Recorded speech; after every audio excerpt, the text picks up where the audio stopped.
السلام عليكم ورحمة الله وبركاته. إن الحمد لله نحمده ونستعينه ونستغفره ونعوذ بالله من شرور أنفسنا ومن سيئات أعمالنا. من يهده الله فلا مضل له ومن يضلله فلا هادي له. وأشهد أن لا إله إلا الله وحده لا شريك له وأشهد أن محمدا عبده ورسوله صلى الله تعالى عليه وعلى آله وصحبه وسلم تسليما كثيرا. يا أيها الذين آمنوا اتقوا الله حق تقاته ولا تموتن إلا وأنتم مسلمون. يا أيها الناس اتقوا ربكم الذي خلقكم من نفس واحدة وخلق منها زوجها وبث منهما رجالا كثيرا ونساء واتقوا الله الذي تساءلون به والأرحام إن الله كان عليكم رقيبا. يا أيها الذين آمنوا اتقوا الله وقولوا قولا سديدا يصلح لكم أعمالكم ويغفر لكم ذنوبكم ومن يطع الله ورسوله فقد فاز فوزا عظيما. أما بعد فإن خير الحديث كتاب الله وخير الهدي هدي محمد صلى الله عليه وسلم وشر الأمور محدثاتها وكل محدثة بدعة وكل بدعة ضلالة وكل ضلالة في النار. أعوذ بالله من الشيطان الرجيم. بسم الله الرحمن الرحيم. إن كل شيء خلقناه بقدر. সম্মানিত ভাতৃমণ্ডলী, সম্মানিত অতিথিগণ, আল্লাহ পাক রব্বুল আলামিনের সর্বপ্রথমে যাবতীয় প্রশংসা যে আল্লাহ পাক রব্বুল আলামিন আমাদেরকে সৃষ্টি করেছেন এবং আমাদের প্রত্যেকটি বিষয়কে সুপরিমিত করেছেন।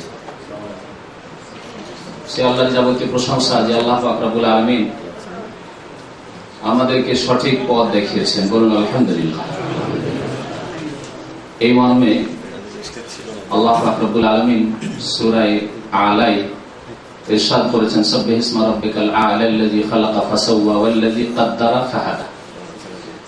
যে আল্লাহ তাকদীর নির্ধারিত করেছেন, সুপরিমিত করেছেন, মানে তাকদীর নির্ধারিত করেছেন। ফাহাদা অতঃপর দিক নির্দেশনা দিয়েছেন, রাস্তা দেখিয়েছেন। সম্মানিত ভাইরা, আজকের বিষয়বস্তু হচ্ছে তাকদীর সম্পর্কে। তাকদীর এই শব্দটি হচ্ছে আরবি শব্দ। তাকদীর যারা আরবি ভাষার সামান্য গ্রামার বুঝেন তারা ভালো করে জানেন যে এই শব্দটি হচ্ছে মাসদার কাদ্দারা ইউকাদ্দিরু তাকদীরান। কাদ্দারা ইউকাদ্দিরু থেকে মাসদার হচ্ছে তাকদীর। ওয়াল্লাযী কাদ্দারা ফাহাদা, আল্লাহ পাক বলছেন কাদ্দারা। সেই কাদ্দারা ক্রিয়া থেকে তাকদীর হচ্ছে মাসদার, মানে যে কোনো শব্দের উৎস যাকে বলা হয়, একে আরবিতে মাসদার বলা হয়। এই তাকদীর শব্দ আরবি শব্দ হলেও আমাদের কাছে খুব পরিচিত শব্দ। আমরা সবাই বাংলা ভাষায় বুঝি। যে তাকদীরকে বিভিন্ন শব্দ দিয়ে আরো ব্যক্ত করা হয়, যেমন তাকদীরকে নসিব বলা হয়। আমাদের দেশের অনেক মানুষরা বলে যে অমুক লোকের নসিব ভালো, কারণ নসিব খারাপ। শব্দটি কিন্তু আরবি। ওমা লাহু ফিল আখিরাতি মিন নসিব, নসিব শব্দ হচ্ছে আরবি শব্দ, কিন্তু একেও বাংলা ভাষাভাষী ভাইরা বুঝেন ভালো করে। এই তাকদীর বা নসিবকে বলা হয় ভাগ্য। এই ভাগ্য সম্পর্কে আজকের আলোচনা। এই বিষয়টি হচ্ছে আকীদার বিষয়, অর্থাৎ বিশ্বাসের বিষয়। ইসলামের মৌলিক যেগুলি বিশ্বাস রয়েছে সেসব বিশ্বাসের বিষয় একটি বিষয় হচ্ছে তাকদীর বা ভাগ্যের প্রতি বিশ্বাস। এর সম্পর্কে আলোচনা করতে গিয়ে কয়েকটি দিক নিয়ে আপনাদের সামনে আলোচনা করব। তার একটি দিক হচ্ছে এর শাব্দিক অর্থ যা বললাম, এবং এর শরীয়তের পারিভাষিক অর্থ যা আপনাদের সামনে উল্লেখ করব তা হচ্ছে আল্লাহ পাক রব্বুল আলামিন যা প্রত্যেক সৃষ্টির জন্য নির্ধারণ করেছেন। কাদ্দারা ইউকাদ্দিরু তাকদীর মানে নির্ধারণ করা। আল্লাহ পাক রব্বুল আলামিন প্রত্যেক সৃষ্টি, শুধু মানুষ নয়, প্রত্যেক সৃষ্টির জন্য, এমনকি আসমানের জন্য, জমিনের জন্য, অন্যান্য সৃষ্টি জগৎ, প্রাণী, সমস্ত কিছু, গাছপালা ইত্যাদি সমস্ত কিছুর জন্য যা কিছু আল্লাহ পাক নির্ধারিত করেছেন এর নাম হচ্ছে তাকদীর। তার কোন মানুষের আয়ু হোক, আর তার রিজিক হোক, তার কর্মজীবন হোক, তার শিক্ষাগত যোগ্যতা হোক, তার পেশা হোক ইত্যাদি, তার ইহকাল হোক, পরকাল হোক, পরকালের পরিণাম হোক, যে কোনো অবস্থাকে নিয়ে নেন আপনি। স্থান হোক, কোনখানে তার জন্ম, কোনখানে তার ইন্তেকাল, কি অবস্থায় তার ইন্তেকাল, কি অবস্থায়, কোন পরিবেশে, কোন সমাজে তার জন্ম ইত্যাদি, সবগুলি এই তাকদীরের শব্দের মধ্যে শামিল। একে বলা হয় তাকদীর। এই ছিল তাকদীর সম্পর্কে শাব্দিক অর্থ বা শরীয়তি পরিভাষা তাকদীরের। তাকদীরের প্রতি ঈমানের গুরুত্ব, এর গুরুত্ব সম্পর্কে একটি দিক নিয়ে আলোচনা করব। আর এই তাকদীর যে ইসলামের একটি স্তম্ভ, এ সম্পর্কে আলোকপাত করব। তারপরে তাকদীর সম্পর্কে আলোচনা করব যে এই সম্পর্কে যেসব দলেরা বিভ্রান্ত হয়েছে তাদের কথা সংক্ষেপে, এবং আহলে সুন্নাত ওয়াল জামাত যাদেরকে বলা হয়, কোরআন সুন্নাহর অনুসারী, যারা কোরআন এবং হাদিসের অনুসারী তাদেরকে বলা হয় আহলে সুন্নাহ, এবং যারা সাহাবায়ে কেরামের আদর্শের উপর বিশ্বাসী এবং সেই পথের উপর চলে তাদেরকে বলা হয় ওয়াল জামাত, জামাতুস সাহাবা। সাহাবায়ে কেরামের জামাত হচ্ছে দল হিসাবে, জামাত হিসাবে আমাদের জন্য আদর্শ, রাসূলুল্লাহ সাল্লাল্লাহু আলাইহি ওয়াসাল্লামের পরে। এই রাস্তার উপর যারা আছে তারা হচ্ছে আহলে সুন্নাত ওয়াল জামাত। তাদের বিশ্বাস, তাদের আকীদা তাকদীর সম্পর্কে, আর এই আকীদা, এই বিশ্বাস থেকে যারা বিভ্রান্ত হয়েছে, গোমরাহ হয়েছে, এই বিষয়গুলি নিয়ে আলোচনা করব। তাকদীর সম্পর্কে আলোচনা করতে গিয়ে আরেকটি আলোচনা আসবে, সেটি হচ্ছে তাকদীরের স্তর রয়েছে। তাকদীর সম্পর্কে উলামায়ে কেরামরা কয়েকটি স্তরের কথা উল্লেখ করেছেন। তাকদীর যে কোরআন সুন্নাহর স্পষ্ট একটি বিষয় এবং এর প্রতি বিশ্বাস প্রত্যেক মানুষের জন্য ফরজ, অতক্ষণ পর্যন্ত কোন মানুষ মুসলিম মুমিন হতে পারবে না যতক্ষণ পর্যন্ত সেই ব্যক্তি তাকদীরে বিশ্বাসী না হবে। এই সম্পর্কে কিছু আয়াত এবং হাদিস আপনাদের সামনে উল্লেখ করব। তারপরে তাকদীর, অনেক সময় আমরা শুনে থাকি ভাগ্য পরিবর্তন হতে পারে না, কোন ধরনের ভাগ্য তাকদীর পরিবর্তন হতে পারে, এ সম্পর্কে একটি দিক থাকবে আলোচনায়। তারপরে আরেকটি দিক থাকবে, সময় যদি সাথ দেয় তাহলে, যে তাকদীরের প্রতি ঈমানের ফলাফল কি। তাকদীরের প্রতি যদি আমরা ঈমান নিয়ে আসি তাহলে তার ফলাফল কি পাবেন আপনি আপনার বাস্তব জীবনে, কি লাভ তাকদীরের প্রতি ঈমান নিয়ে আসে বাস্তবে। আরেকটি দিক থাকবে যদি সময় থাকে তাহলে, তা হচ্ছে তাকদীরকে এক শ্রেণীর লোকেরা আড় বানিয়ে থাকে পাপ করার জন্য, অন্যায় করার জন্য, অথবা কর্মহীনতার জন্য। কাজ করবে না, কর্ম করবে না, আমল করবে না, নামাজ পড়বে না, দিনকে আঁকড়ে ধরবে না, আল্লাহর বিধানকে বাস্তবায়ন করবে না, আর তাকদীরকে তারা আড় বানিয়ে থাকে, আগে যা আছে হবে। এই বিষয় তাকদীরকে আড় বানানো, তাকদীরের আশ্রয় নেওয়া, যে তাকদীরে যা আছে তা হবে, এই বিষয়টি হচ্ছে আরেকটি বিষয়। এটি মোটেই জায়েজ নয়, এ সম্পর্কে একটি আলোচনা করব। তবে বিশেষ একটি অবস্থায় তাকদীরের রেফারেন্স দেওয়া যেতে পারে, সেই অবস্থার কথা উল্লেখ করব যদি সময় থাকে। এখন আসি আপনাদের সামনে আলোচনায় যে তাকদীরের প্রতি ঈমান নিয়ে আসতে হবে। তাকদীরের শাব্দিক অর্থ, পারিভাষিক অর্থ শুনলেন, তাকদীরের প্রতি ঈমান নিয়ে আসতে, এর মানে কি? কারণ এই বিষয়টি যদি না বুঝেন তাহলে আপনার তাকদীরের প্রতি ঈমান হবে না। এর সাথে আরেকটি কথা বলি যে তাকদীরের বিষয় যেহেতু আকীদার বিষয়, বিশ্বাসের বিষয়, অত্যন্ত সূক্ষ্ম বিষয়, এবং সূক্ষ্ম বিষয় আকীদার বিষয়কে বুঝতে একটু যেন শুষ্ক মনে হয়, শুকনো মনে হয়। সুতরাং বোঝার ক্ষেত্রে একটু মনোযোগ দিতে হবে। সামান্য যদি মনোযোগ এদিকে ওদিকে থাকে তাহলে তাকদীরের বিষয়টি ফুটে উঠবে না আপনার কাছে এবং স্পষ্ট আপনি বুঝতে পারবেন না। আর তাকদীরের বিষয় যদি সঠিকভাবে না বুঝে নেন তাহলে এই ক্ষেত্রে বিভ্রান্তির শিকার হওয়া স্বাভাবিক। অনেক মানুষ রয়েছে মুসলিম সমাজে যারা তাকদীর সম্পর্কে মোটেই সঠিক ধারণা রাখে না, অথবা তাকদীরকে তারা ব্যবহার করে, তাকদীরের প্রতি বিশ্বাস কথাটিকে ব্যবহার করে। তাহলে তাকদীরের প্রতি ঈমান, বিশ্বাসের অর্থ কি? আমরা যখন ছোটকালে মাদ্রাসায় পড়েছিলাম, যারা মাদ্রাসায় পড়েন এই মক্তবে মসজিদে, তখন থেকে মুখস্থ করিয়ে দেওয়া হয়। আমাদের দেশে ইসলামকে মুখস্থ করিয়ে দেওয়া হয় মন্ত্রের মতো, কিন্তু তার ব্যাখ্যা বিশ্লেষণ করে বোঝানো খুব কমই হয়ে থাকে, যার ফলে অনেকেই সঠিক ইসলামকে বুঝতে পারে না। ছোটকালে যখন কায়দা আমপারা পড়েন মাদ্রাসা মক্তবি, তখনই শিখানো হয়েছে ঈমানে মুফাসসাল আর ঈমানে মুজমাল। ভুল করে অনেক উচ্চারণ করে মুজাম্মল না, একই রকম করে উচ্চারণ করে, কিন্তু আসলে মুজাম্মল না, মুজমাল। কারণ এটা হচ্ছে বাবে ইফআল থেকে আজমালা, ইজমাল থেকে ইজমাল থেকে মুজমাল ইসম মফউল, আর এটা হচ্ছে মুফাসসাল তাফসীর থেকে মুফাসসাল। দেখেন শাব্দিক উচ্চারণ কারণ পড়েছে ওই মক্তবে হয়তো, আর যে পড়িয়েছে তার শিক্ষার যোগ্যতা ওই রকমই, সেজন্য ভুল পড়িয়েছে। মুফাসসাল মুজাম্মাল, আসলে মুফাসসাল মুজমাল। এর মানে কি? মুফাসসাল মানে বিস্তারিত, আর মুজমাল মানে সংক্ষেপে। তাহলে বিশ্বাস, বিস্তারিত বিশ্বাস ঈমান মুফাসসাল, আর সংক্ষিপ্ত বিশ্বাস হচ্ছে সংক্ষেপে যা কিছু আল্লাহর পক্ষ থেকে এসেছে, রাসূলুল্লাহ সাল্লাল্লাহু আলাইহি ওয়াসাল্লামের পক্ষ থেকে এসেছে তা বিশ্বাস করি, এর হচ্ছে সংক্ষিপ্ত বিশ্বাস। ঈমানে মুফাসসাল আমাদের দেশে মুখস্থ করা হয়েছে, কিন্তু আমি বলতে পারি যে কারো তার অর্থ জানা নেই। আমার ছিল না সেই অর্থ জানা। যতদিন পর্যন্ত আরবি ভাষায় জ্ঞান না হয়েছে বোঝার মতো অর্থ, ততদিন পর্যন্ত ঈমান মুফাসসালের তরজমা অনুবাদ করে কেউ আমাকে শেখায়নি। কিন্তু পড়ে মন্ত্রের মতো কথাগুলি ঠিক এবং ইসলামিক আকীদা, কিন্তু মন্ত্রের মতো পড়ে।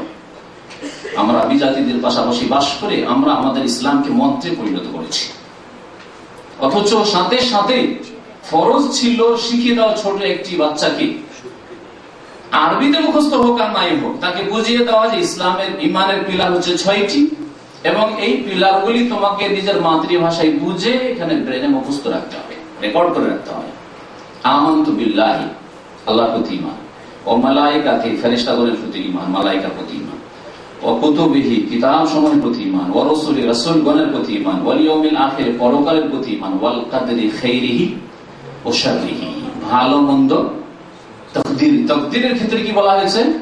ভালো মন্দ তাকদীর। এই বিষয়টি হাদিসে রয়েছে, প্রসিদ্ধ হাদিস। রাসূলুল্লাহ সাল্লাল্লাহু আলাইহি ওয়াসাল্লামের একবার মানুষের রূপ ধরে জিবরাইল আলাইহিস সালাম মদিনায় মসজিদ নববীতে আসলেন। আসার পরে রাসূলুল্লাহ সাল্লাল্লাহু আলাইহি ওয়াসাল্লামকে 5টি প্রশ্ন করেছিলেন। তার একটি ছিল ঈমান সম্পর্কে, আখবিরনি আনিল ঈমান, ঈমান সম্পর্কে। রাসূলুল্লাহ সাল্লাল্লাহু আলাইহি ওয়াসাল্লাম তখন এই 6টি বিষয় বলেছিলেন। আমাদের দেশে আরেকটু বাড়িয়েছে, ওয়াল বাসে বাদাল মত, অথচ মরণের পরে পুনরুত্থান, অথচ এই বিষয়টি কিন্তু ওয়াল ইয়াউমিল আখিরের মধ্যেই ঢুকে আছে। তাহলে অতিরিক্ত আর বলার কোনো প্রয়োজন ছিল না। অনেকে ভাবে যে 7টি, তাহলে হ্যাঁ বললে 7টি হয়ে যায়, ওয়াল বাসে বাদাল মত আলাদা করলে।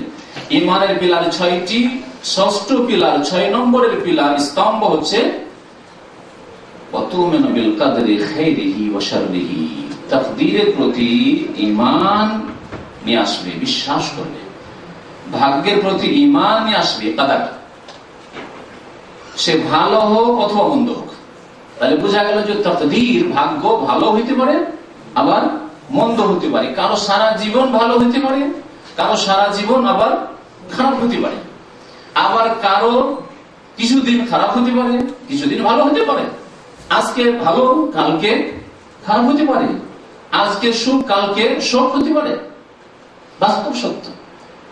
এই হচ্ছে তাকদীর। তো তাকদীরের প্রতি ঈমানের অর্থ হচ্ছে আল্লাহ পাক রব্বুল আলামিন প্রত্যেক বস্তুর, প্রত্যেক ব্যক্তির সময় সীমা নির্ধারণ করেছেন, বা তার ভাগ নির্ধারণ করেছেন, নসিব, তার অংশ নির্ধারণ করেছেন। এই পৃথিবী থেকে তার অংশ নির্ধারণ করেছেন। তারপরে আল্লাহ পাক রব্বুল আলামিন তার জন্য পরলৌকিক জীবনে, আখিরাতে ভাগ্য নির্ধারণ করেছেন, স্থান নির্ধারণ করেছেন, সময় নির্ধারণ করেছেন। যদি জাহান্নামে যেতে হয় কতদিন, আর যদি জান্নাতে যায় আবার জাহান্নাম থেকে উঠে আসবে নাকি, শাস্তি থাকে সেই শাস্তিও নির্ধারণ করেছেন। আল্লাহ পাক রব্বুল আলামিন এসব নির্ধারণ করেছে। এই কথার প্রতি বিশ্বাস, এর নাম হচ্ছে তাকদীর।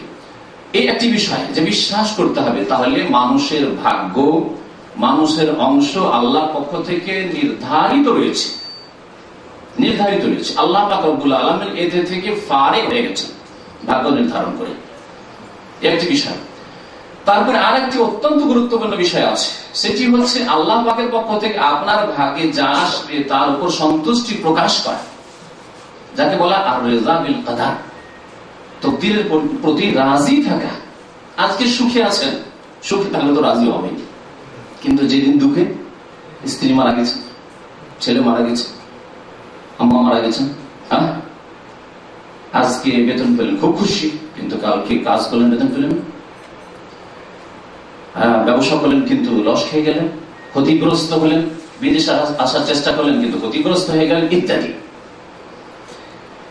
সুখে থাকেন আর শোকে থাকেন, যে অবস্থায় থাকেন তাতে সন্তুষ্টি প্রকাশ করতে হবে। অভিযোগ চলবে না। অভিযোগ করবেন কার কাছে? যদি কোনো মানুষ বলে যে ভাই আমার তকদির খারাপ, আমি কেন এই পৃথিবীতে এসেছিলাম, কেন এমন হইল, তার মানে সেই ব্যক্তি মহান রব্বুল আলামিন যিনি স্রষ্টা তার কমপ্লেন করলো, তার বিরুদ্ধে অভিযোগ করলো তার সাধারণ একটি গোলামের কাছে, দাসের কাছে। যদি একজন দেশের নায়ক হন, মালিক হন, অথবা কোনো প্রতিষ্ঠানের মালিক, আর তার বিরুদ্ধে অভিযোগ কোথায় করে? ওই যে মালিক প্রতিষ্ঠানের তার এক দাসের কাছে, তার অফিসের ক্লিনারের কাছে অভিযোগ করে, তাহলে সেই মালিক পছন্দ করবে? কখনো না। আল্লাহ পাক রব্বুল আলামিন, আমরা সবাই বান্দা, সুতরাং একজন ব্যক্তি যদি তার তকদির খারাপ হয়, সারো হইল, তুমি তাদের খাইও সারি, আজকে ভালো হইল না তকদিরটা, আমার জীবনে লাভবান হতে পারলাম না, শিক্ষিত হতে পারলাম না, সুখী হতে পারলাম না, আর্থিক সচ্ছলতা আসলো না, ইত্যাদি। তার জন্য যদি হাবুদাস করে আর অভিযোগ করে যদি মানুষকে বলে বেড়ায়, তাহলে যেন সে রব্বুল আলামিনের বিরুদ্ধে, সারা বিশ্বের যিনি মালিক তার বিরুদ্ধে তার গোলামের কাছে, দাসের কাছে অভিযোগ করল। আল্লাহ পাক অসন্তুষ্ট হবে। সুতরাং তকদিরের প্রতি ঈমান যেমন বিশ্বাস করতেন আল্লাহর পক্ষ থেকে নির্ধারিত আছে, তেমনি তার সাথে সাথে সুখে থাকেন আর দুঃখেই থাকেন, সন্তুষ্ট থাকতে হবে। সন্তুষ্ট চিত্তে কবুল করে নিতে হবে যে আল্লাহ যা করেছেন তাতে রহস্য রয়েছে, আলহামদুলিল্লাহ আলা কুল্লি হাল। এই যে নবী করিম সাল্লাল্লাহু আলাইহি ওয়াসাল্লামের কাছে যদি কোনো সুখের খবর আসতো, তাহলে বলতেন আলহামদুলিল্লাহিল্লাযী বিনি'মাতিহি তাতিম্মুস সালিহাত। সে আল্লাহরই যাবতীয় প্রশংসা, লাখ লাখ শুকরিয়া, যার অনুগ্রহে ভালো কাজ সম্পাদিত হয়। আর যদি কোনো শোকের খবর আসতো, হতাহতের খবর আসতো, সাথী সঙ্গীদের বিপদের খবর আসতো, বিপর্যয়ের খবর আসতো, সংবাদ আসতো, বলতেন আলহামদুলিল্লাহ আলা কুল্লি হাল। সর্ব অবস্থায় আল্লাহ পাকের শুকরিয়া, আল্লাহ পাকের প্রশংসা, অভিযোগ নেই। আল্লাহ পাক শুকরিয়ার কথা বলেছেন, লা ইন শাকারতুম লাযিদান্নাকুম। তো কথা অন্যদিকে চলে যাচ্ছে। তাকদীরের প্রতি ঈমান, তাহলে এইভাবে ঈমান নিয়ে আসতে হবে। তাকদীরের প্রতি ঈমান নিয়ে আসার ক্ষেত্রে মনে রাখবেন যে তাকদীর আল্লাহর পক্ষ থেকে নির্ধারিত আছে। এর দলিল একটি আয়াত কোরআনে কারীমের সূরা কামারের 49 নম্বর আয়াত আমি পাঠ করেছি আপনাদের সামনে। আল্লাহ পাক ইরশাদ করেছেন, ইন্না কুল্লা শাইইন খালাকনাহু বিকাদার। নিশ্চয় আমি আল্লাহ প্রত্যেক বস্তুকে সৃষ্টি করেছি বেকাদার, তার তাকদীরের সাথে। বেকাদার, সুপরিমিত ভাবে আল্লাহ সৃষ্টি করেছেন। আল্লাহ পাক কুল্লা ইনসান, প্রত্যেক মানুষের কথা শুধু বলেননি, এতে শুধু মানুষ আর জেনে প্রত্যেক বস্তু, সেই ইন্না কুল্লা শাইইন খালাকনাহু, প্রত্যেক বস্তুকে আমি সৃষ্টি করেছি বেকাদার, তাকদীরের সাথে। তাহলে প্রত্যেক বস্তুর আল্লাহ তাকদীর নির্ধারিত করেছেন। আসমান জমিন কতদিনের জন্য সৃষ্টি হয়েছে এবং কতদিন থাকবে, তারপর ধ্বংস হয়ে যাবে। পাহাড় পর্বত কতদিনের জন্য সৃষ্টি হয়েছে আর কখন ধ্বংস হয়ে যাবে, কোথায় কি ঘটবে আর না ঘটবে, সমস্ত কিছু আল্লাহ পাক সৃষ্টি করেছেন তাকদীরের সাথে। ইন্না কুল্লা শাইইন খালাকনাহু বিকাদার। আপনার বাড়িতে ছাগল বকরি আছে, আপনার বাড়িতে বিড়াল আছে, কুকুর আছে, সেসবেরও ভাগ্য আল্লাহ পাক নির্ধারণ করেছেন। কুল্লা শাইইন আল্লাহ পাক বলেছেন। তো তাকদীর আল্লাহর পক্ষ থেকে নির্ধারিত। নবী করিম সাল্লাল্লাহু আলাইহি ওয়াসাল্লামের বহু হাদিস রয়েছে এই মর্মে। এক দুটি হাদিস শোনাই। সহিহ মুসলিমে একটি হাদিস রয়েছে, তাতে রয়েছে রাসূলুল্লাহ সাল্লাল্লাহু আলাইহি ওয়াসাল্লাম ইরশাদ করেছেন যে কাতাবাল্লাহু মাকাদিরাল খালাইক ক্বাবলা ইয়াখলুকাস সামাওয়াতি ওয়াল আরদা বি50,000 সানা ওয়া কানা আরশুহু আলাল মা। আল্লাহ পাক রব্বুল আলামিন সৃষ্টি জগতের খালাইক, মাখলুকাত, সমস্ত সৃষ্টি জগতের তাকদীর, মাকাদির, তাকদীর লিখে রেখেছেন। ক্বাবলা ইয়াখলুকাস সামাওয়াতি ওয়াল আরদ, আসমান এবং জমিন সৃষ্টি করার 50,000 বছর পূর্বে, বি50,000 সানা। ক্বাবলা ইয়াখলুকাস সামাওয়াতি ওয়াল আরদা বি50,000 সানা, 50,000 বছর আগে আসমান সৃষ্টি, জমিন সৃষ্টির 50,000 বছর আগে আল্লাহ পাক প্রত্যেক বস্তুর কি রেখেছেন, তাকদীর লিখে রেখেছেন। ওয়া কানা আরশুহু আলাল মা। আল্লাহ পাক রব্বুল আলামিনের ছিল না আসমান, ছিল না জমিন, তখন তার আরশ ছিল পানির উপর। তাহলে বোঝা গেল যে তার আগে পানি ছিল, পানি তার আগে ছিল। তাহলে পানি আসমান জমিনের আগে আল্লাহ পাক তাকদীর লিখে রেখেছেন, এটা স্পষ্ট প্রমাণিত হয় এই হাদিস দ্বারা। সহিহ মুসলিম শরীফের হাদিস। আরেকটি হাদিস মুসনাদ আহমদে রয়েছে, তিরমিজিতে আরো বিভিন্ন হাদিসে রয়েছে। নবী করিম সাল্লাল্লাহু আলাইহি ওয়াসাল্লাম ইরশাদ করেছেন, ইন্না আউওয়ালা মা খালাকাল্লাহুল কালাম, নিশ্চয় আল্লাহ পাক রব্বুল আলামিন সর্বপ্রথম কি সৃষ্টি করেছেন? কলম সৃষ্টি করেছেন। আমার দেশের বিদাতপন্থী ভাইরা, আল্লাহ পাক তাদেরকে হিদায়াত করেন এবং সঠিক কথা বুঝার তৌফিক দান করেন এবং তাদেরকে কোরআন সুন্নাহ থেকে, আল্লাহ এবং তার রাসূল সাল্লাল্লাহু আলাইহি ওয়াসাল্লাম থেকে নেওয়ার তৌফিক দান করেন, আর এখান সেখান থেকে নেই। তারা বলে প্রথম নবীর নূর পয়দা হয়েছে। আর একটি জাল কথা বয়ান করে, আউয়ালা মা খালাকাল্লাহুন নূরি। এটি কোন হাদিসই নাই, কোন হাদিসের কিতাব নেই, কোন হাদিসের কিতাবে নেই। সিয়াসিতা যে বলা হয়, এইসব হাদিস তো দূরের কথা, কোন হাদিসের কিতাবে নেই, জাল কথা। রাসূলুল্লাহ সাল্লাল্লাহু আলাইহি ওয়াসাল্লামের হাদিস মুসনাদ আহমদ, তিরমিজি আরো কয়েকটি হাদিস রয়েছে। তাতে কি বলছেন? ইন্না আউওয়ালা মা খালাকাল্লাহুল কালাম, নিশ্চয় আল্লাহ পাক রব্বুল আলামিন সর্বপ্রথম সৃষ্টি করলেন কলম। কলম আল্লাহ পাক সৃষ্টি করলেন। ফাকালা লাহু উকতুব, আল্লাহ কলমকে বললেন তুমি লেখো, লিখো। কলম বলছে রব্বি মাযা আকতুবু, হে রব, হে প্রতিপালক, হে আল্লাহ, কি লিখবো? নবী করিম সাল্লাল্লাহু আলাইহি ওয়াসাল্লাম ইরশাদ করেছেন, আল্লাহ পাক বললেন কলমকে সম্বোধন করে যে উকতুব মাকাদিরা কুল্লি শাইইন ইলা ইয়াউমিল কিয়ামাহ, প্রত্যেক বস্তুর তাকদীর লেখো, ভাগ্য লিখো কিয়ামত পর্যন্ত। কিয়ামত পর্যন্ত। আর কখন লেখা হয়েছে? আসমান জমিন সৃষ্টির 50,000 বছর পূর্বে। আসমান জমিন সৃষ্টি তাহলে 50 বছর আগে আল্লাহ কলম সৃষ্টি করেছেন। আর কলম সৃষ্টি করে লিখতে বলেছেন। রাসূলুল্লাহ সাল্লাল্লাহু আলাইহি ওয়াসাল্লাম বলেছেন, ওয়া মা ইয়ানতিকু আনিল হাওয়া ইন হুয়া ইল্লা ওয়াহয়ুন ইউহা। আল্লাহ পাক ইরশাদ করেছেন সূরা নাজমে যে রাসূলুল্লাহ সাল্লাল্লাহু আলাইহি ওয়াসাল্লাম আমাদের মতো খেয়াল খুশি অনুমান ভিত্তিক কথাবার্তা বলতেন না। বিশেষ করে দ্বীনের ক্ষেত্রে, আর দ্বীন মানুষের কাছে পৌঁছে দেওয়ার জন্য, আল্লাহ প্রদত্ত বিধান মানুষকে জানিয়ে দেওয়ার জন্য আল্লাহ পাক তাকে রাসূল করে প্রেরণ করেছেন। নিজের খেয়াল খুশি করে কথাবার্তা বলতেন। ইন হুয়া ইল্লা ওয়াহয়ুন, যে কোনো কথা বলতেন তা হতো ওয়াহি, ইউহা, যা তার কাছে ওহী করা হতো, তাকে জানিয়ে দেওয়া হতো, তারপরে বলতেন। তিনি বলেছেন এসব কথা। এছাড়াও বহু হাদিস রয়েছে তাকদীর সম্পর্কে। তাকদীর সম্পর্কে আরেকটি বিষয় আলোচনা করব, তা হচ্ছে তাকদীরের 4টি স্তর আছে। আমরা এ সম্পর্কে নলেজই রাখি না। তবে সাধারণ মানুষ যদি তাকদীরকে যেভাবে প্রথমখানে বললাম বিশ্বাস করে যে তাকদীরের প্রতি আমার ঈমান আছে এবং তাকদীরের প্রতি আমি সন্তুষ্ট, আল্লাহ সুখে রাখলে সন্তুষ্ট, আর দুঃখে রাখলে সন্তুষ্ট, আল্লাহ যে অবস্থায় রাখে আমি সন্তুষ্ট, তাহলে সেই ব্যক্তি তাকদীরের প্রতি বিশ্বাস, সে মুমিন। তবে বিস্তারিত যদি সে জানে তাহলে তার ঈমান বৃদ্ধি পাবে। যার যত বেশি নলেজ থাকবে সে তত বেশি সতর্ক সাবধান হবে, তার কর্ম তত বেশি ভালো হবে। আমি এই মর্মে একটি উদাহরণ দিই। যদি বড় বড় শহরে যেসব ছোটখাটো গলি রয়েছে, সেসব গলি সম্পর্কে আপনার নলেজ থাকে, যে জায়গাগুলিতে ছিনতাই হয়, রাজধানী হয়, ডাকাতি হয়, জানা থাকে, তাহলে আপনি যদি সেই শহরে ঘুরেন আপনার কোনো ভয় নেই, জানা আছে কোন গলিতে যাওয়া যাবে আর কোনখানে যাওয়া যাবে না, কোনখানে গেলে আপনি নিরাপদ থাকবেন আর কোনখানে নিরাপত্তা নেই, সুতরাং আমি বেঁচে থাকবো, তাই না? ইসলাম সম্পর্কে যদি সঠিক ভালো করে জ্ঞান থাকে তাহলে আপনার ঈমান ওই রকম নিরাপদ শয়তান থেকে। শয়তান আপনাকে বিভ্রান্ত করতে পারবে না। তাহলে তাকদীরের এই স্তরগুলি যদি বিস্তারিত জানা থাকে, কখনো শয়তান সংশয় সৃষ্টি করতে পারবে না। তাকদীর, তাহলে তাকদীর যদি হয় তাহলে আমল আবার কি, ইত্যাদি ইত্যাদি।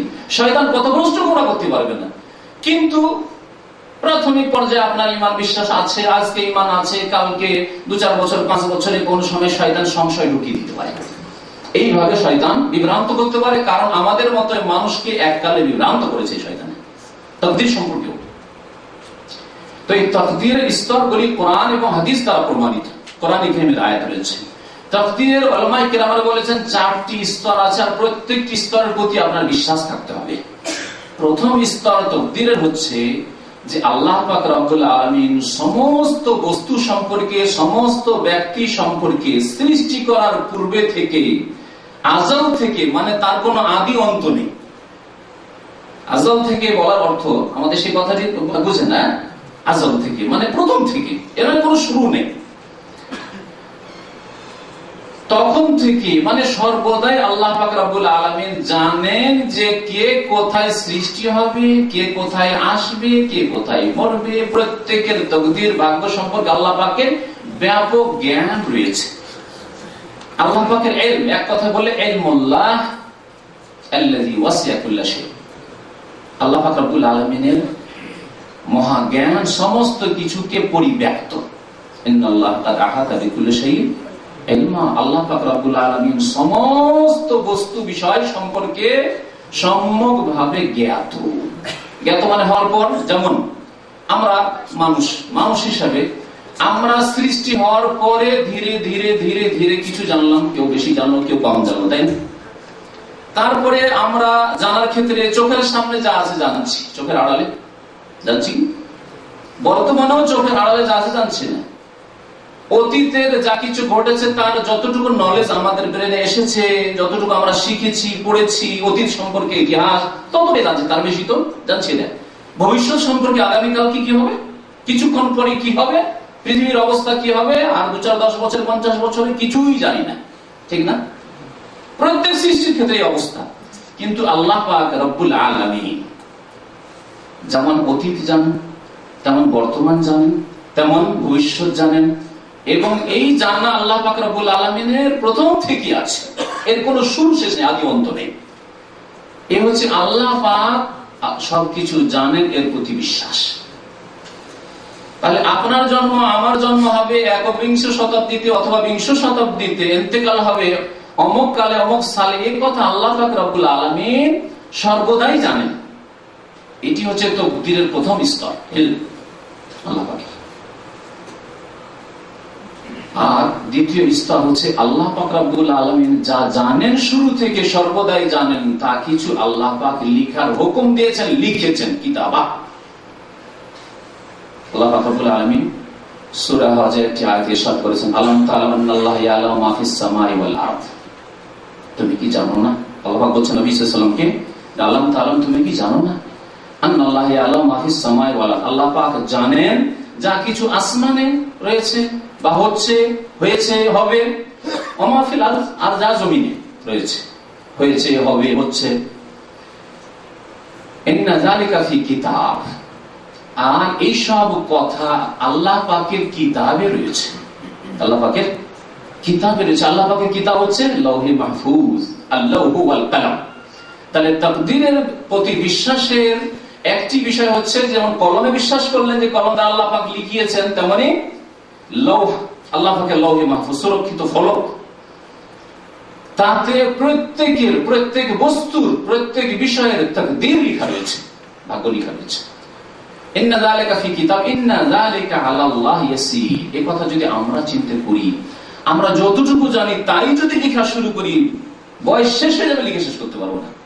অনেক যতটুকু দেখছি তাই যদি দৃশ্য, বিভিন্ন শহর দেখলাম, বিভিন্ন লোক দেখলাম, বিভিন্ন দেশের মানুষ দেখলাম, তাদের আচার আচরণ দেখলাম, এসব যদি লেখা শুরু করি সারা জীবন শেষ হলে লিখে শেষ করতে পারবো না। আল্লাহ পাক রব্বুল আলামিন সবকিছুই জানেন আসমান জমিনের, এবং সবকিছু ইন্না যালিকা ফি কিতাব, এসব আল্লাহর কিতাবে রয়েছে, লৌহে মাহফুজে রয়েছে। আর ইন্না যালিকা আলাল্লাহি ইয়াসীর, ইহা আল্লাহ পাক রব্বুল আলামিনের জন্য অত্যন্ত সহজ, খুব সহজ আল্লাহর জন্য। তাহলে এই আয়াতে তাকদীরের দুইটি স্তরের কথা আল্লাহ পাক উল্লেখ করেছেন, দুইটি স্তরের কথা উল্লেখ করেছেন, যে আল্লাহ পাক সবকিছু জানেন আসমান জমিনে, তার কোন আদি অন্ত নেই, সব সময় আল্লাহ পাক জানেন, সবকিছুই জানেন, প্রকাশ্য অপ্রকাশ্য, জাহির বাতিন সবকিছু আল্লাহ পাক জানেন। আর আল্লাহ পাক যা জানেন সবকিছুই জানেন, আল্লাহ পাক রব্বুল আলামিন সমস্ত বস্তুর তাকদীর ভাগ্য লৌহে মাহফুজে লিখে রেখেছেন। ওই হাদিসগুলি দ্বারা লিখার প্রমাণ হয়। আর জানার ক্ষেত্রে হাদিস এবং আয়াত বহু রয়েছে। দুটি স্তর হয়ে গেল। তৃতীয় স্তর হচ্ছে আল্লাহ পাক রব্বুল আলামিনের ইচ্ছা, ইরাদা বা মাশিয়াত। তৃতীয় স্তর আল্লাহ পাক রব্বুল আলামিন যা ইচ্ছা করেছেন তা সৃষ্টি করেছেন, যখন যাকে ইচ্ছা করেছেন তখন তাকে সৃষ্টি করেছেন, যখন যে বস্তু আল্লাহ ইচ্ছা করেছেন তখন সেই বস্তু করেছেন, যখন যে উন্নতি দেওয়ার কথা তখন সেই উন্নতি দিয়েছেন। আজকে সায়েন্স এবং টেকনোলজির যুগ, আল্লাহ পাক এই উন্নতি যখন ইচ্ছা করেছেন তখন দিয়েছেন। যা দিয়েছেন তা আল্লাহ পাক রব্বুল আলামিন তার ইচ্ছা মোতাবেক দিয়েছেন, এবং যা দেননি তা ইচ্ছা মোতাবেক দেননি। এমন কথা নয় যে পারেননি, কারণ আমরা অনেক সময় আজকে না হয় বক্তব্য করছি, তাই না? আজকে থেকে যদি 25 বছর আগের কথা, 30 বছর আগের কথা নেন, তাহলে আমি বক্তব্য করতে পারতাম না, ঠিক কিনা? আল্লাহ পাক রব্বুল আলামিন সম্পর্কে এইরকম ধারণা করবেন না যে আজকে সায়েন্স টেকনোলজির যুগে মানুষকে আল্লাহ পাক ব্রেন দিয়েছেন, বুদ্ধি দিয়েছেন, এখন আল্লাহ পেরেছেন। আর আজকে থেকে 1400 বছর আগে নবী করিম সাল্লাল্লাহু আলাইহি ওয়াসাল্লামের জামানায় আল্লাহ পাক হয়তো অপারগ ছিলেন, তাই না? আল্লাহ ইচ্ছা করলে তখনই দিতেন এরোপ্লেন, কিন্তু আল্লাহ ইচ্ছা করেননি। নবী করিম সাল্লাল্লাহু আলাইহি ওয়াসাল্লামের প্রসিদ্ধ হাদিস, মাশা আল্লাহু কানা ওয়া মা লাম ইয়াশা লাম ইয়াকুন। আল্লাহ যা চেয়েছেন তা হয়েছে পৃথিবীতে, যখন যা চেয়েছেন তাই হয়েছে, এবং যা আল্লাহ পাক চাননি তা হয়নি। তাই আল্লাহ পাক রব্বুল আলামিন যে কোনো সময় সক্ষম, কিন্তু আল্লাহ পাক রব্বুল ইচ্ছা মোতাবেক যখন যা ইচ্ছা করেন তখন তা দিয়ে থাকেন। আল্লাহ পাক আজ আপনার রিজিককে, রুজিক আল্লাহ প্রশস্ত করেছেন, আজকে আল্লাহ চেয়েছেন।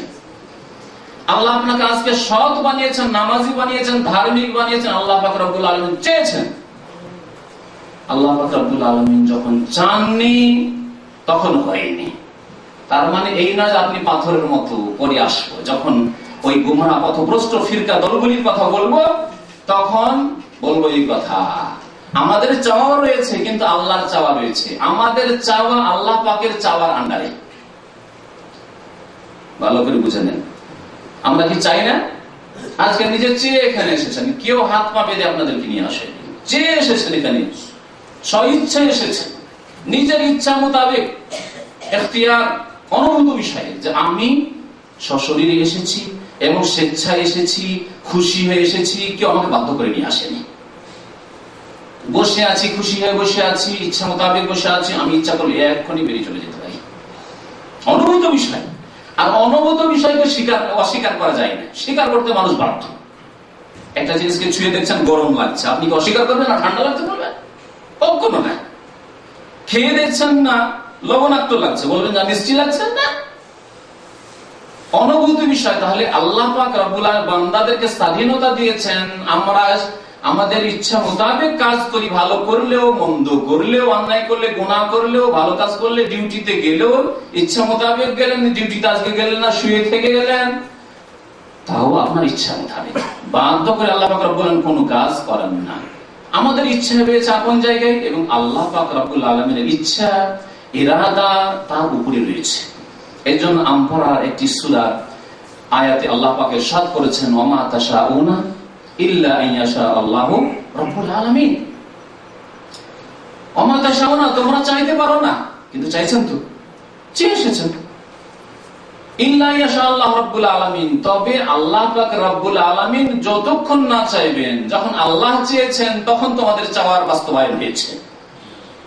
চেয়েছেন, অনেক সময় চেয়ে ফেল হয়ে গেছেন। এর একটা উদাহরণ দিচ্ছি। আপনি চেয়েছিলেন যে এশার নামাজ পড়তে যাব, আর ইচ্ছাও করেছিলেন, তারপরে সিঁড়ি নামছিলেন, হঠাৎ করে আছাড় খেয়ে পড়ে গেলেন, পাটা ভেঙে গেল, নামাজ পড়তে মসজিদে যেতে পারলেন না। আপনি তো চেয়েছিলেন। এখানে স্পষ্ট যে আমাদের চাওয়া আল্লাহ পাক রব্বুল আলামিনের চাওয়ার আওতাভুক্ত। আল্লাহ পাকের তৌফিক, আল্লাহ পাকের চাওয়া সবকিছুর উপরে। কেন? যদি বলেন না না না আমরা আমাদের চাওয়াই স্বাধীন, আমাদের চাওয়ার উপর আল্লাহর চাওয়ার কোনো প্রাধান্য নেই, তাহলে আল্লাহ পাক আমাদের সামনে অপারগ হয়ে যান, যেটি কুফরি আকীদা। আপনি কি বলবেন যে আমি চেয়েছি ভালো কাজ করতে, আমাকে বাধা দিতে পারেননি আল্লাহ? আমি চেয়েছিলাম খারাপ কাজ করতে, আল্লাহ পাক বাধা দিতে পারেননি, তাহলে আল্লাহ পাক অপারগ। তাহলে ওমা কানা আল্লাহু লিইউজিজাহু মিন শাই, আল্লাহ পাককে কোনো কিছু অপারগ করতে পারে না। আল্লাহ জিনদের কথা রয়েছে সূরা জিন, আল্লাহ নওজিজাল্লাহ ফিল আরদ, আল্লাহ পাক রব্বুল আলামিনকে কখনো আমরা অপারগ করতে পারি না। ওয়ালা নওজিজাহু হারাবা, আমরা পালিয়ে গিয়ে আল্লাহকে অপারগ করে দিতে পারি না, অক্ষম করে দিতে পারি না, আল্লাহ আমাদেরকে ধরতে পারলো না। কিন্তু সরকারকে পাচ্ছেন, অনেকে কাজ করছিলেন, রিয়াজের দামামে কাজ করছিলেন, অপরাধ করে চলে এসেছেন, জিদ্দা দিয়ে টান দিয়ে দেশে চলে গেলেন, সৌদি সরকার ধরতে পারলো না। বহু ঘটনা ঘটছে এরকম। আল্লাহ পাক রব্বুল আলামিনের পৃথিবী থেকে যাওয়া যায় না। তো তৃতীয় স্তরের কথা বলছিলাম যে তাকদীরের স্তরের তৃতীয় স্তর হচ্ছে আল্লাহ পাকের চাওয়া। আল্লাহ পাক তৃতীয় স্তরে চেয়েছেন, যা চেয়েছেন, যখন চেয়েছেন, যতটা চেয়েছেন তা পেয়েছেন। আল্লাহ পাক আমার জন্য যা চেয়েছেন তাই পেয়েছেন, আপনার জন্য যা চেয়েছেন তা। আমার এক মামা ছিল, আমার এক চাচা ছিল, যারা বড় আমার আব্বার চাইতে, তারা চাইতেন না একে ডাক্তার বানাবো, না হয় ইঞ্জিনিয়ার বানাবো। আল্লাহ পাক চাননি, অনেক চেষ্টা করেছে তারা। আমার আব্বা বলছেন না একে আলম বানাবো। এইরকম আপনাদের প্রত্যেকের লাইফে এইরকম দৃষ্টান্ত রয়েছে। তো এই ছিল তৃতীয় স্তর, চাওয়ার কথা। চতুর্থ স্তর হচ্ছে আল্লাহ পাক রব্বুল আলামিন প্রত্যেক বস্তুকে, প্রত্যেক ব্যক্তিকে সৃষ্টি করেছেন, চেয়ে সৃষ্টি করেছেন। চেয়েছেন আজকে সৃষ্টি করবো এত লোক, আল্লাহ সৃষ্টি করেছেন। এত ছাগল গরু সৃষ্টি করেছেন, এত জিন সৃষ্টি আল্লাহ পাক সৃষ্টি করেছেন, এত মালায়েকা ফেরেশতা সৃষ্টি আল্লাহ পাক সৃষ্টি করেছেন। আল্লাহ পাকের সৃষ্টির উপর বিশ্বাস। আল্লাহ পাক প্রত্যেক বস্তু, প্রত্যেক ব্যক্তিকে আল্লাহ পাক সৃষ্টি করেছেন, এমনকি প্রত্যেক ব্যক্তির কর্মকে আল্লাহ পাক সৃষ্টি করেছেন। ইব্রাহিম আলাইহিস সালামের ঘটনা উল্লেখ করতে গিয়ে কোরআনে কারীমে আল্লাহ পাক ইরশাদ করেছেন, ওয়াল্লাহু খালাকাকুম ওয়া মা তা'মালুন। ইব্রাহিম আলাইহিস সালাম জাতিকে সম্বোধন করে বলছেন, আল্লাহ তোমাদেরকে সৃষ্টি করেছেন এবং ওয়া মা তা'মালুন, যা তোমরা কর্ম করো, যে নামাজ পড়লে এটা আল্লাহ সৃষ্টি করেছেন, অপরাধ করলে, অন্যায় কাজ করলে আল্লাহ সৃষ্টি করেছেন। আল্লাহ পাক রব্বুল আলামিন যেন খেলা ঘরে দেখিয়ে দিচ্ছে, ছোট ছোট বাচ্চাদেরকে খেলনা ঘরে ছেড়ে দিয়েছেন। আর তার মধ্যে দেখছেন কিছু ছেলে খুব ভদ্রভাবে খেলাধুলা করছে, আর কিছু ছেলে অভদ্র ভাঙচুর করা শুরু করেছে খেলনাগুলিকে। হ্যাঁ, তো আল্লাহ পাক রব্বুল আলামিন ওইভাবে ভালো মন্দ সবকিছুর সৃষ্টিকর্তা। কেন? যদি বলেন না না আল্লাহ খারাপ করে সৃষ্টি করেন, আল্লাহ সাপ সৃষ্টি করেননি, তাই আল্লাহ বিষ সৃষ্টি করেননি, আল্লাহ পাক রব্বুল চোর ডাকাত সৃষ্টি করেননি, তাহলে সৃষ্টিকর্তা কয়জন হয়ে যায়? দুইজন হয়ে যায়। যারা বিভ্রান্ত হয়েছে, গোমরা হয়েছে তাকদীরের ক্ষেত্রে, তারা এইরকম সংশয়ে পড়ে গিয়ে আল্লাহ কি করে সাপ সৃষ্টি করতে পারে, আল্লাহ কি করে চোর ডাকাত সন্ত্রাসীকে সৃষ্টি করতে পারে, আল্লাহ পাক রব্বুল আলামিন কি করে ক্ষতিকর বস্তু যেগুলি সৃষ্টি করতে পারে, আল্লাহ পাক কি করে পাপকে সৃষ্টি করতে পারে। তাহলে পাপের সৃষ্টিকর্তা, খারাপ বস্তুর সৃষ্টিকর্তা এক, আর ভালো কাজের, ভালো বস্তু, ভালো ব্যক্তির সৃষ্টিকর্তা আর এক। দুই সৃষ্টিকর্তা হয়ে যায়। অগ্নি পূজকদের আকীদা ছিল, মজুস অগ্নি পূজকদের আকীদা ছিল যে আল্লাহ পাক, ওদের কাছে দুই ঈশ্বর রয়েছে। অগ্নি পূজকদের কাছে দুই ঈশ্বর রয়েছে। এক ঈশ্বর হচ্ছে খালিকুল খায়র, ভালো কিছু সৃষ্টি করেছেন, আলো সৃষ্টি, লাইট যে সৃষ্টি করেছেন, আলো সৃষ্টি করেছেন, হচ্ছে খালিকুল খায়র। আর অন্ধকার, খালিকুজ জুলুমা, অন্ধকার সৃষ্টি করেছেন। বলছে যে যে ঈশ্বর অন্ধকার সৃষ্টি করে, খারাপ জিনিস সৃষ্টি করে, নিকৃষ্ট সৃষ্টি করে, তেসরা সৃষ্টি করেছে। তাহলে দুই দেবতা বা দুই ঈশ্বরের পূজা করে অগ্নি পূজকরা।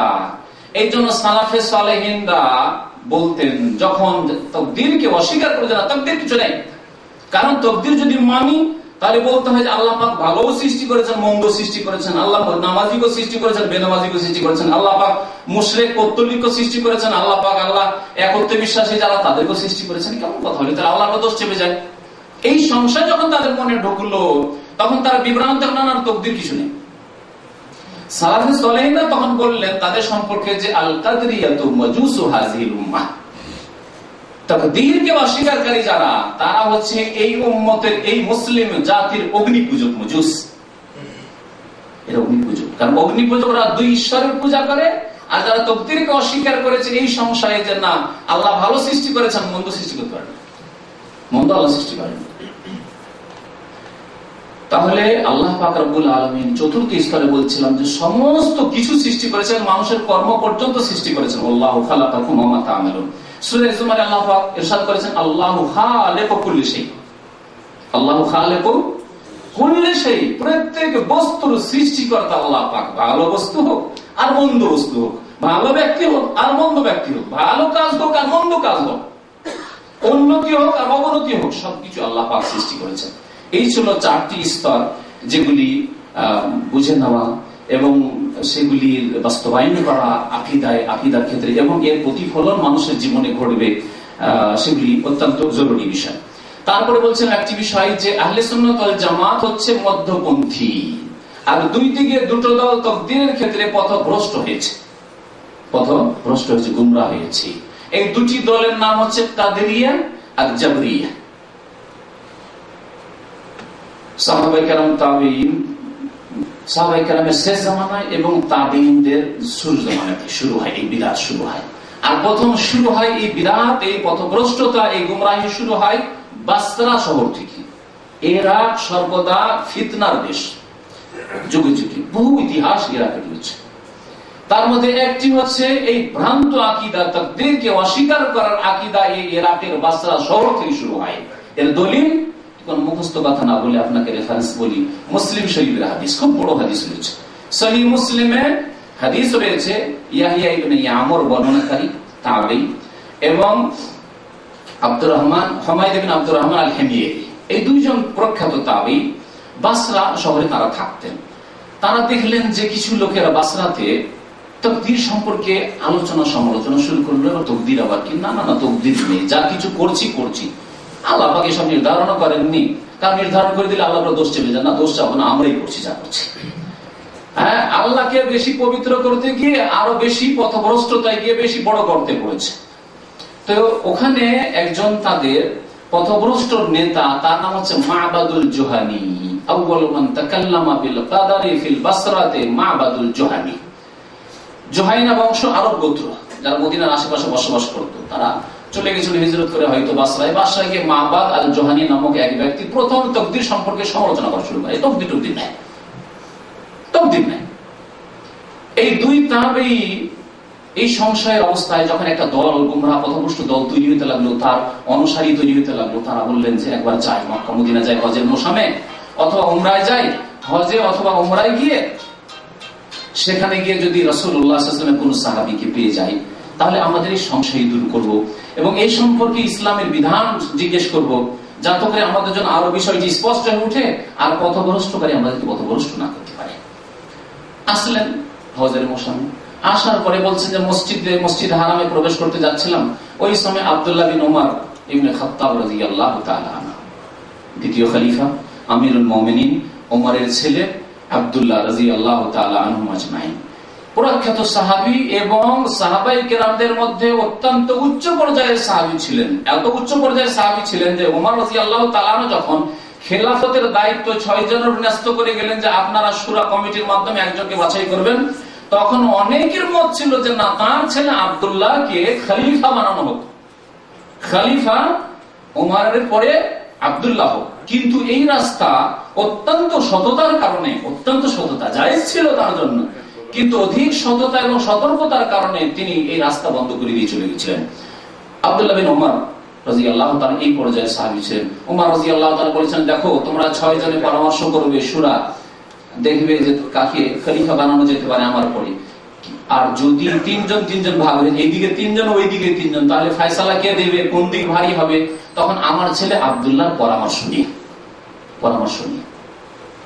সে আব্দুল্লাহ বিন উমর রাদিয়াল্লাহু তাআলার সাথে সাক্ষাৎ করে ডানে একজন হয়ে গেলেন, বামে একজন হয়ে গেলেন। তারপরে জিজ্ঞাসা করা শুরু করলেন, কি বলেছিলেন শোনেন এদের সম্পর্কে।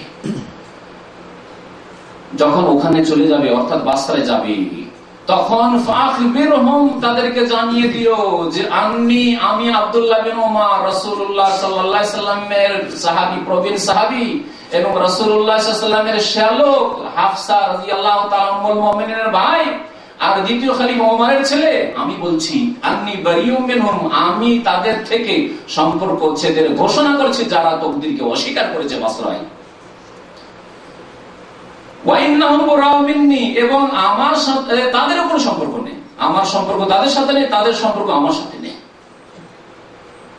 আর জানিয়ে দেবে ওয়াল্লাযী নাফসু আব্দুল্লাহ বিন উমর বিয়াদিহি, সেই আল্লাহর কসম করে বলছি, শপথ করে বলছি, যার হাতে আব্দুল্লাহ বিন উমরের প্রাণ রয়েছে, লাউ আন্না লি আহাদিহিম মিসলা উহুদিন যাহাবান, যদি তাদের কারো উহুদ পাহাড়ের সমপরিমাণ স্বর্ণ থাকে, সুম্মা আনফাকাহু, তারপরে তা আল্লাহর রাস্তায় ব্যয় করে দেয়, সাদকা করে দিল, দান করে দিল, ওয়াকফ করে দিল, উহুদ পাহাড়ের সমান ধন সম্পদ, টাকা পয়সা, ডলার, রিয়াল যদি থাকে, আর যদি তার আল্লাহর রাহে দান করে দেয়, মা কাবিলাহুল্লাহু মিনহুম হাত্তা ইউমিনু বিল কাদার, আল্লাহ পাক কবুল করবেন না যতক্ষণ পর্যন্ত তাকদীরের প্রতি ঈমান না নিয়ে আসে, বিশ্বাস না করবে।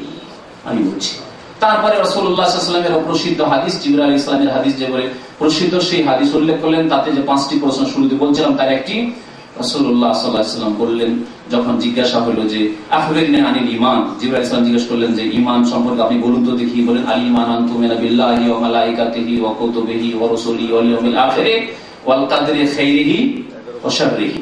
তো এই পথভ্রষ্ট ফিরকার এক ফিরকা হচ্ছে কাদরিয়া, যারা তাকদীরকে অস্বীকার করেছে। তাকদীর কিছু নেই, তাকদীর নেই, আমরা যা করছি তাই হচ্ছে।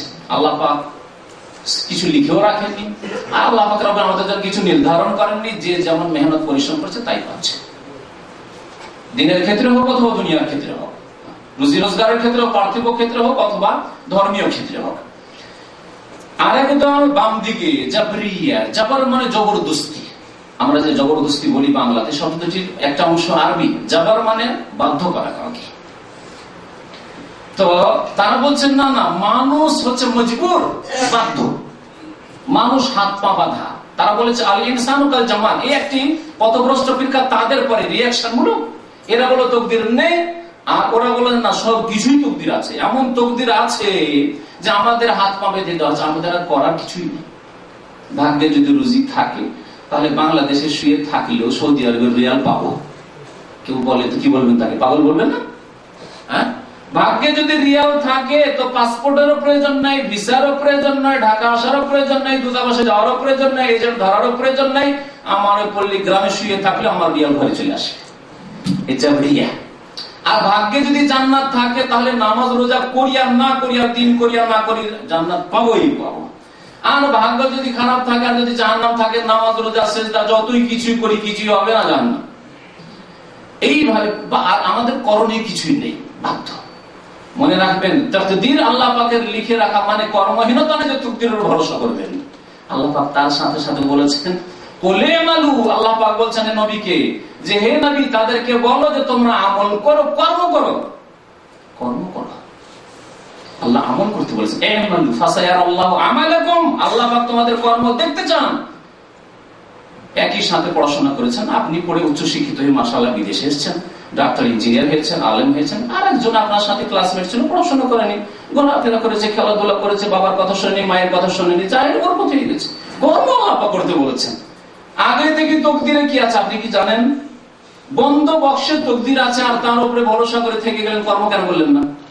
কর্ম করতে হবে। তো তারা বলে না আমরা হচ্ছি পাথরের মতো, পাথরকে যদি রেখে দেন কোন জায়গায়, জিদ্দা একটা পাথর রেখে দেন, কোনদিন হাজার হাজার বছর পরে নিজে থেকে এই জিদ্দা থেকে কে কোনদিন মক্কা যেতে পারবে? পাথর কখনো যেতে পারবে না। ওপর জিদ্দাতে তো জিদ্দাতেই থাকবে। বলছে মানুষ ওই রকমই আল ইনসানু কাল জামাত। কত পথভ্রষ্ট, কাদরিয়া পথভ্রষ্ট, তাকদীরকে অস্বীকার করে। আর জাবরিয়া বলছে তাকদীরই সবকিছু, কর্মের আর কোনো লাভ নেই কর্ম করে। এরা পথভ্রষ্ট হলো। আহলে সুন্নাত ওয়াল জামাত বলছেন যে তোমরা আমল করো, কর্ম করো, তাদবীর করো, আর তাকদীর আল্লাহ পাক নির্ধারণ করেছে তোমাদের জন্য। আবু বকর সিদ্দিক রাদিয়াল্লাহু তাআলা হাদিস শোনায়, কয়েকটি হাদিস রয়েছে এই মর্মে। আবু বকর সিদ্দিক রাদিয়াল্লাহু তাআলা একবার জিজ্ঞাসা করলেন যে ইয়া রাসূলুল্লাহ, মুসনাদ আহমদ হাদিস রয়েছে যে মানুষ যেসব কাম করছে এসব কাজকর্ম কি লেখা আছে, আল্লাহ পাক লিখে রেখেছেন? না, লেখা টিখা নেই, যা হচ্ছে হচ্ছে। রাসূলুল্লাহ সাল্লাল্লাহু আলাইহি ওয়াসাল্লাম বললেন যে না, আমরুন কাদ ফুরিগা মিনহু, আল্লাহ পাক লেখা থেকে ফারিগ হয়ে গেছেন, আল্লাহ লিখে রেখেছেন। তখন আবু বকর সিদ্দিক, এই উম্মতের শ্রেষ্ঠ ব্যক্তি, রাসূলুল্লাহ সাল্লাল্লাহু আলাইহি ওয়াসাল্লামের পরে যার স্থানে এই উম্মতে, সিদ্দিক আকবর, প্রথম খলিফায়ে রাশিদ, বলছেন ফাফিমাল আমাল ইয়া রাসূলুল্লাহ, তাহলে আমল করে লাভ কি? এই প্রশ্ন তিনি করেছিলেন, উত্তর কি এসেছিল শুনুন। সেই উত্তর আপনার জন্য যথেষ্ট। যে উত্তর আবু বকর সিদ্দিকের জন্য যথেষ্ট হয়েছে, 1,24,000 সাহাবায়ে কেরামের জন্য যথেষ্ট হয়েছে, সেই উত্তর আপনার জন্য আমার জন্য যথেষ্ট। তাহলে আমল করে লাভ হবে কিছু? বললেন রাসূলুল্লাহ সাল্লাল্লাহু আলাইহি ওয়াসাল্লাম, এ মালু, কর্ম করো, আমল করো, নামাজ পড়ো, রোজা রাখো, যাকাত দাও, মাতা পিতার সেবা করো, জনকল্যাণমূলক কাজ করো, সততা অবলম্বন করো, বিশ্বস্ত হও, খেয়ানত করিও না, বেঈমানি করিও না, আত্মসাৎ করিও না, নামাজ ছাড়িও না, শিরক করিও না, কুফরি করিও না। আমল করো ধর্মীয় ক্ষেত্রে, দুনিয়ার ক্ষেত্রে কর্ম করো, পড়াশোনা করো, মেহনত করো, পরিশ্রম করো, রুজি রোজগারের জন্য চেষ্টা করো, ব্যবসা খোলো, না হয় চাকরি করো, বিদেশ যাওয়ার চেষ্টা করো। আমালু, কাম করো, কাজ করো। ফাকুল্লুন মুয়াসসারুন লিমা খুলিকা লাহ, কারণ প্রত্যেকের জন্য সহজ করে দেওয়া, এই পয়েন্টটা অত্যন্ত গুরুত্বপূর্ণ মনে রাখবেন, প্রত্যেকের জন্য সহজ করে দেওয়া হবে যার জন্য তাকে সৃষ্টি করা হয়েছে। আপনাকে জন্য বিদেশি রুজির জন্য সৃষ্টি করা হয়ে থাকে, তাহলে এই রাস্তা আল্লাহ সুগম করে দেবেন। চেষ্টা করেন একটু হরকত করেন তো বরকত বেরোবে। হরকত করে গ্রাম থেকে সিটিতে আসে, ঢাকা আসলেন, আর এটা ভিসার জন্য চেষ্টা করলেন, চট করে ভাগ্যে থাকে সামনে চলে আসলেন ভিসা, আর আসলেন এখানে মাশাআল্লাহ ভালো একটা কফিল পেয়ে গেলেন, কোম্পানি পেয়ে গেলেন। আর যদি তকদির খারাপ থাকে তাহলে মেহনত করবেন, হয়তো মেহনত কাজে আসবে না। কাজ করতে হবে, বসে থাকলে হবে না, কাজ করতে বলা হয়েছে।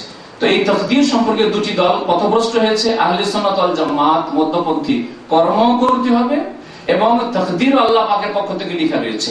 আল্লাহ পাক রব্বুল আলামিনের এই তকদির, আপনার তকদিরকে ভালো করার জন্য অথবা ভালো তকদির পর্যন্ত পৌঁছার জন্য কাজ করতে আল্লাহ পাক বলেছেন।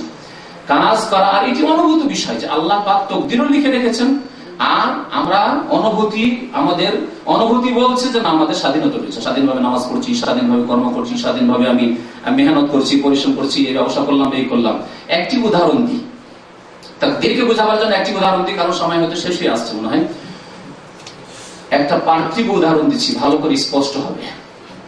আজকাল ভালো ভালো ডাক্তার হয়েছে, যেসব ডাক্তার একটা ক্যান্সারের রোগী যদি থাকে অথবা এরকম জটিল রোগ, যেগুলি জটিল ব্যাধি, বলে দিচ্ছে যে আর চিকিৎসা করে লাভ নেই, 6 মাস রেখে ভালো করে যা খাওয়ার খাইয়ে নেন, বা 1 মাস যা খাওয়াবেন খাইয়ে নেন, লাভ নেই চিকিৎসা করে, টাকা পয়সা লস করে লাভ নেই, 5 লাখ 10 লাখ টাকা খরচ করবেন, কোনো লাভ হবে না।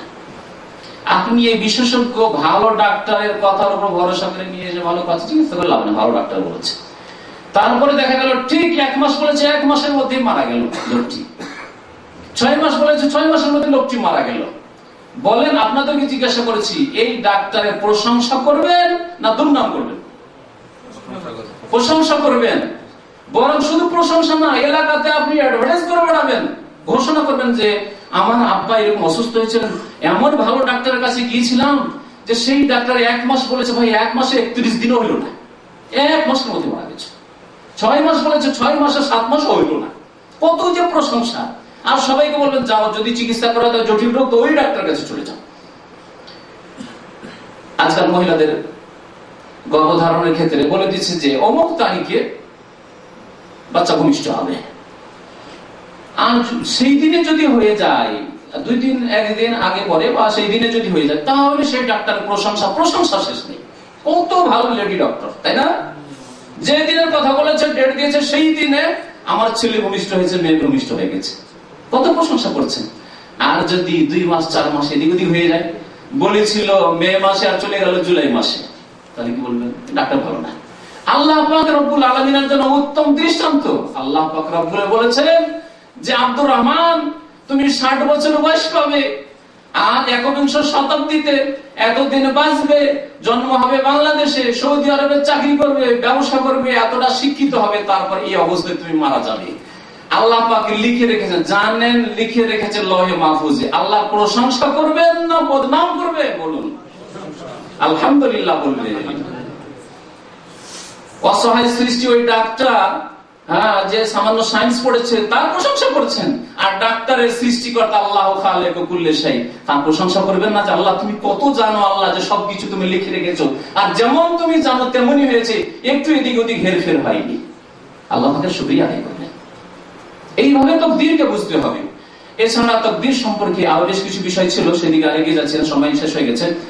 তাকদীরের প্রতি ঈমান যদি থাকে, তার বেশ কিছু ফলাফল রয়েছে। পার্থিব জগতে, আখিরাতের ফল তো অবশ্যই রয়েছে, যে তাকদীরের প্রতি বিশ্বাস ছাড়া জান্নাত পাওয়া যাবে না। আল্লাহ পাক কোনো ইবাদত বন্দেগী কবুল করবে না যে ব্যক্তি তাকদীরে বিশ্বাসী নয়। কিন্তু দুনিয়াতেও এর ফায়দা রয়েছে। তাকদীরের প্রতি যদি বিশ্বাস থাকে, ভালো মন্দ যা কিছু আল্লাহ পাকের পক্ষ থেকে, আমাকে আমার কর্ম চালিয়ে যেতে হবে, কর্ম চালিয়ে যেতে হবে। আচ্ছা, এই ক্ষেত্রে এই ফলাফলের সাথে আরেকটি কথা বলে নিই, সময় শেষ হয়ে যাবে সেই জন্য, যে তাকদীরকে আমরা আড় বানাই শুধু ধর্মীয় ক্ষেত্রে, পাপ করার ক্ষেত্রে অথবা ফরজ ওয়াজিব আদায় করবো না, আল্লাহ গফুর রহিম, ভাগ্যে যদি জান্নাত থাকে তো আল্লাহ দিল, নামাজ পড়বে না, ভাগ্যে যদি জান্নাত থাকে পেয়ে যাবো, তাই না? বলে না? পাপ করবে, অন্যায় কাজ করবে, ভাগ্যে থাকলে জান্নাত পেয়ে যাবো। ফিল্ম দেখলে কি হবে, আর পাপ করলে কি হবে, অন্যায় কাজ মদ খেলে কি হবে, ভাগ্যে জান্নাত থাকলে পেয়ে যাবো। পাপ করার ক্ষেত্রে আর ধর্মীয় ক্ষেত্রে শুধু তকদিরকে আড় বানায়। আর যদি তাকে বলা হয় এক কাজ করো, তাহলে ভাগ্যে যদি থাকে তো রুজিও পেয়ে যাবে, রিয়াল ডলারও পেয়ে যাবে, তুমি বাড়িতে গিয়ে বসো, বাড়িতে গিয়ে বসো, শুয়ে থাকো। কখনো করবে? কোন পাগল ওই কাজ করবে না। যে পাগল কিছু বুঝে, বোধ শক্তি সামান্য আছে, আধা পাগল, সেই কাজ করবে না যে না কাজ করবো, দুনিয়ার কাজ কর্ম ছেড়ে দিয়ে বসে থাকি। তাহলে দুনিয়ার ক্ষেত্রে কেউ এইরকম জাহেল মূর্খ না, দিনের ক্ষেত্রে, ধর্মীয় ক্ষেত্রে, ইবাদত বন্দেগীর ক্ষেত্রে এখানে কে কেন জাহেল মূর্খ হয়ে যায়, তকদিরকে আড় বানাবার চেষ্টা করে? কখনো না। তো বলছিলাম যে তকদিরের প্রতি যে ঈমান থাকে, তাহলে আল্লাহ পাক রব্বুল আলামিনের প্রতি ঈমান বৃদ্ধি হবে এবং আল্লাহ পাক যা কিছু করেছেন তাতে হিকমত রয়েছে, রহস্য রয়েছে। কেমন কেমন রহস্য রয়েছে? একটা উদাহরণ দিই। আপনার একটা ছেলে, একটি ছেলে মাত্র, আর সেই ছেলেটি 2 বছর বয়সে, 1 বছর বয়সে মারা গেল। ওহ, কত যে কষ্ট যার একটি ছেলে আর মারা গেছে, সে বুঝে। ওটা হয়তো আমরা বুঝাতে পারবো না বাস্তবে। কিন্তু যদি তকদিরের প্রতি বিশ্বাস থাকে তো বলবেন আলহামদুলিল্লাহ। কি বলবেন? ইন্না লিল্লাহি ওয়া ইন্না ইলাইহি রাজিউন বলবেন। এটাও শুকরানা। ইন্না লিল্লাহ, যা কিছু দিয়েছেন আল্লাহ পাক, ছেলেটি দিয়েছেন, এটি কার? এটি আল্লাহ। এমনকি আমিও আল্লাহ। ওয়া ইন্না ইলাইহি রাজিউন, এবং নিশ্চয় আল্লাহর কাছে ফিরে যেতে হবে। আজকে আমার ছেলে গেছে, কালকে আমাকে যেতে হবে। এবং আলহামদুলিল্লাহ বলবেন। আলহামদুলিল্লাহ কেন বলবেন? কেন বলবেন শুনে আপনাকে। খেজর আলাইহিস সালাম আর মুসা আলাইহিস সালামের ঘটনায় একটা ছেলেকে খেজর আলাইহিস সালাম কি করেছিলেন? মেরে ফেলেছিলেন না? বাহ্যিক কত অপরাধ, কত বড় অপরাধ বাহ্যিক। চিন্তা করুন, একটা লোক এখন আল্লাহওয়ালা ব্যক্তি, আমাদের এই ভাই সাহেব, আমাদের এই শেখ সাহেব একটা ছেলেকে মেরে দেয়, চরম অপরাধ, তাই না? কিন্তু আল্লাহ পাক রব্বুল আলামিন এই তাকদীরকে বোঝানোর জন্য যে আল্লাহ পাকের প্রত্যেকটি কাজে রহস্য আছে, হিকমত আছে, তত্ত্ব আছে, এই কথা বুঝিয়ে দেওয়ার জন্য খেজর এবং মুসা আলাইহিস সালামের 3টি দৃষ্টান্ত শুধু রেখেছেন। তার মধ্যে একটি এই হত্যা করার ঘটনা। হাদিসে কি বলা হয়েছে? যে এই ছেলে যদি থাকতো, কোরআনে কারিমে বলা হয়েছে ফাখাশিনা আইয়ুরিকাহুমা তুগয়ানা ওয়া কুফরা। খেজর আলাইহিস সালাম বলছেন যে আমার আশঙ্কা হলো যে এই ছেলে যদি বড় হয়, আর সহিহ বুখারী শরীফ হাদিসে রয়েছে যে এই ছেলের জন্মই হয়েছে কুফরির উপর, তবিয়া কাফির, এর প্রকৃতি হচ্ছে কুফরি আর অবাধ্যতা, আল্লাহর অবাধ্যতা, মানুষের অবাধ্যতা, মাতা-পিতার অবাধ্যতা। এই ছেলে যদি বড় হয় আল্লাহ পাকের সাথে কুফরি তো করবেই করবে, মানুষকে কষ্ট দেবে, জাতিকে কষ্ট দেবে, মাতা-পিতাকে কষ্ট দেবে। আপনার ছেলে বড় ডাকাত হয় আর আপনার সামনে ওই ছেলেকে হাত পা বেঁধে যদি সরকারি লোকেরা পুলিশ নিয়ে আসে আর তার জন্য যদি আপনাকেও ধরে নিয়ে যায়, কি অবস্থা হবে তখন? বলে আল্লাহ জন্মিত তাই ভালো হইতো, বলবেন না? আল্লাহ এই ছেলেটি নাই জন্মিত বা ছোটতে মরে যেত তাই ভালো হইতো, অবশ্যই বলবেন। যখন ছেলেটি 1 বছর 2 বছর বয়সে আপনার মারা গেল, আপনি তো জানেন না যে রহস্য কি আছে। তাকদীরের প্রতি বিশ্বাস এবং সন্তুষ্টি, আলহামদুলিল্লাহ, আল্লাহ তোমার কোন হিকমত অবশ্যই আছে, কোন হিকমত অবশ্যই আছে। এই ফায়দা আছে যদি তাকদীরের প্রতি বিশ্বাস করেন। তাকদীরের প্রতি যদি বিশ্বাস করেন মানসিক শান্তি পাবেন। এই জন্য মুসলিম জাতি অমুসলিমদের সাথে তুলনা করলে তুলনামূলক সারা বিশ্বে আত্মহত্যার ঘটনা অমুসলিমদের মধ্যে সবচেয়ে বেশি, মুসলিমদের মধ্যে সবচেয়ে কম। আরেকটি কথা শুনে রাখেন, আর গরিব দুঃখীরা দুঃখের কারণে, আর্থিক অসচ্ছলতার কারণে আত্মহত্যা করে না। আত্মহত্যার পরিসংখ্যান আমার কাছে রয়েছে, কারণ এর উপর আমি একটি আর্টিকেল লিখেছি আরবি ভাষায়। তো এই আর্টিকেলে দেখা গিয়েছে যে দুনিয়ার মধ্যে সবচাইতে ধনী দেশগুলিতে আত্মহত্যার ঘটনা বেশি ঘটছে। কারণ তাকদীরের প্রতি বিশ্বাস নেই, আল্লাহর প্রতি বিশ্বাস নেই, আল্লাহর হিকমত রহস্যের প্রতি বিশ্বাস নেই। তারা বড় আয়েশ আরামে থাকে, এয়ার কন্ডিশনে থাকে, তাদের টাকা পয়সা ডলারের অভাব নেই। ইউরোপ, আমেরিকা, জাপানের মতো দেশ, যেগুলি উন্নত দেশ, সেসব দেশে, চীনের মতো দেশ, সেই সব দেশে সবচেয়ে বেশি আত্মহত্যা মুসলিম দেশে অত্যন্ত কম।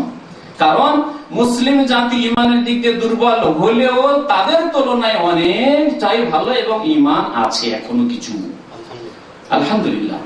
তো এই তাকদীরের প্রতি ইমান থাকলে মানসিক শান্তি হবে। বেতন পেলাম না, কাজ করলাম, 1 মাস বেতন পেলাম না, আলহামদুলিল্লাহ। আল্লাহ যদি চাকরি না দিতেন আলহামদুলিল্লাহ, তাকদীরে নেই, ভাগ্যে নেই।